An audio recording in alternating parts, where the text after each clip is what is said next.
Hello guys and welcome again to the channel. So we have another video here in which I will discuss my pre-release deck during the weekend's Outlaws of Thunder Junction pre-release. So these are the remaining of my box. This is the main deck and some of the cards that were opened during the event. So the event probably had I think that was 14 players, 14 or 16, I'm not really sure, but it was a 4-round tournament with, of course, sealed. You make your decks out of the pre-release kits, and I think my colors here was John, so we're going to discuss this in a while. So I've already separated some of the lands. We don't really need to delve into this, but aside, of course, since Outlaws has more of these desert cards, so these are also important to have to be able to coordinate with some kind of synergy with the other non cards in the deck. So with that of the idea of building decks, usually you'd have 17 lands. So we have here 17 lands in the main.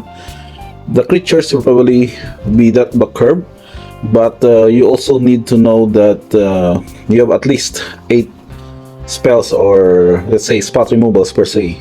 So for example of this, we have throw from the saddle. This is also a mana fix, but also kind of a creature spell because it will create the elemental token. So a few of these would also have a mana fix. Let's check on the other card. So this one, this is also a spot removal. So my pre-release card was the Gitrog Ravenous Rite. So I decided to go first with the black green scene. So upon checking, we have also need that we should also have the third color because of course of this card. There are the picks. I was initially unwanted to splash this because of the 2 mana cost, but I eventually decided to just have it in the deck because of course it is probably the best game ender for this kind of deck build. So we also have this spot removal clear shot from the prosperity cards. Another one is trick shot, which is also very relevant. It costs 5 mana, but you can basically have some 2-for-1 effects in any situation. So aside from this, again, they are the creatures. So our main threats again are these 2 cards. So you can see we have Terror of the Peaks and the Get Monster, and more of the utility creatures, or you can say, are these. So this Vault Plunderer and Mine Raider are basically having to get you to produce treasure tokens as a ramp on its own, and also a 3/2 body with a trampler. Vault Plunderer can get you to trigger crime if needed to target your opponent, but mostly it will just get you to draw a card and lose 1 life.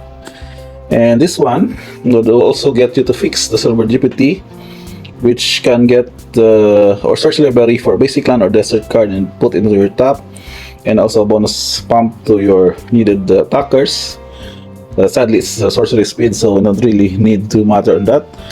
And this one are your big mid or late game with Chakrantula and Spinewood Armadillo. So Crantula would cost 1 less, which for if you control a desert, so I have at least 3 in the deck, it would cost 5 for 6/5 in reach. It's also a bonus that if we become a target of spell ability of your opponent, we will draw a card.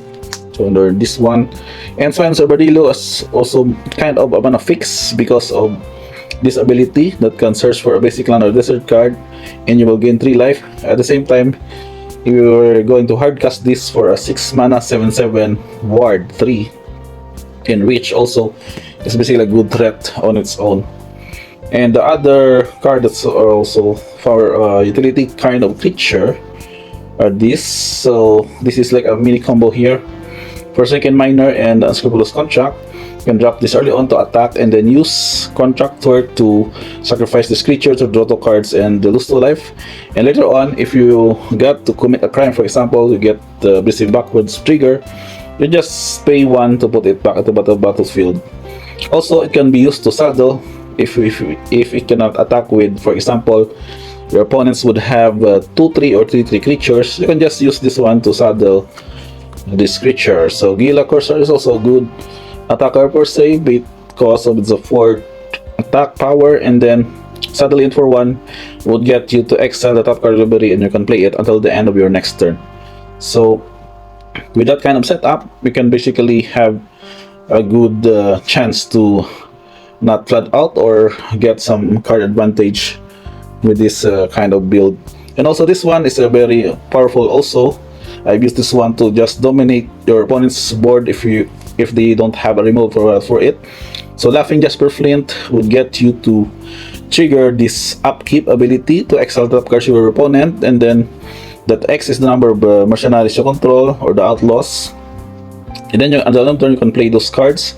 So basically there are instances there, and I can play out my opponent's spot removal against the creatures, play their best creatures aside from mine, which I just keep from my hand up until they can deal with it. So that's basically a good advantage and board advantage in just one card.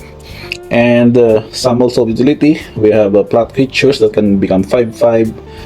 Mana ramp also with Hard Beaster Bandit that can produce mana and can untap whenever you commit a flame. Starting Hound, just go for the curve, can also surveil to fix your card draws. And Spineless Paladin as a sort of a gain 3 life with the plot. And Backstab's Wizard can also goes with a plot that whenever enters battlefield with an additional counter, if your opponent, for example, has traded with your creatures, it can become a 3/2 flyer and also can be a good evasive attacker later on. So that with the deck, I overall made this as just 6 spot removals with a lot of creatures that can also get to have some utility. Last but not least, I have not discussed this one, which can also a good attacker per se. This is the Boneyard Desecrator. You can sacrifice another creature to have +1/+1 counter on it. So if an outlaw sacrifice this way, you create a treasure token. For example, the best way to sacrifice in this is again this card, which is another outlaw, the Forsaken Miner. Sacrificing this one gets to pump, and then later on just commit a crime and then pay the black mana to get it back into the battlefield. So I think that's pretty much it for this deck. Let's just check on the other sideboards. Per se, I have chosen initially black-green again. So the rest of the cards here, pretty much more of the spot removals. I can go with this if your opponent is going Winnie. I'll just add out the big creatures and then put in this one as an added spot removal.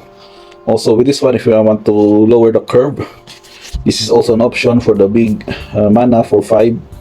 I have considered this one, of course, sideboard potential. Also this Reach with the Sky, I'm not really fan of it. Also this one, if you are going to go with your casting first spell each turn, but I'm not sure for this kind of deck build. So this one will also be another option for a 2/2 for 2.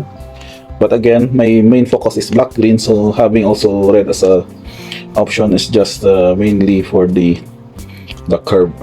But I was able to do some fixing with most of the creatures are also given to have a chance to see some gameplay in the deck. So here are the rest of my pools. I have just separated the rares and mythic, but I think there are some that was quite worthy of the gameplay in the deck. And not this one, these are the price packs. But anyway, I was able to do a final record of 3-1. I lost the first round to a better John deck. This is also a powerful John, but he has a lot of rares on the third drop and also a bomb in the late game. And then I was able to win the rest of the rounds with some slight adjustments in the deck. But overall, Terror of the Peaks is still probably my best card to credit in this kind of deck, because of course the recursion of these creatures and another creature entering the battlefield under your control would get you a free spot removal or any needed damage effects to your opponent's life total. So I guess that's pretty much it. If you want also, guys, I would also like to hear your pre-release event experience. Just comment down below on this video. What were your pulls? What deck did you play out in your local game store events? Let's have a good discussion on that one. And I'll pretty much wrap this one. I'll have another video for our highlights of our pre-release events here in the city. So just do check out that one and stay tuned for that one also. So I guess that's pretty much it, guys. Thank you for watching. Don't forget to like, subscribe, and see you on the next video.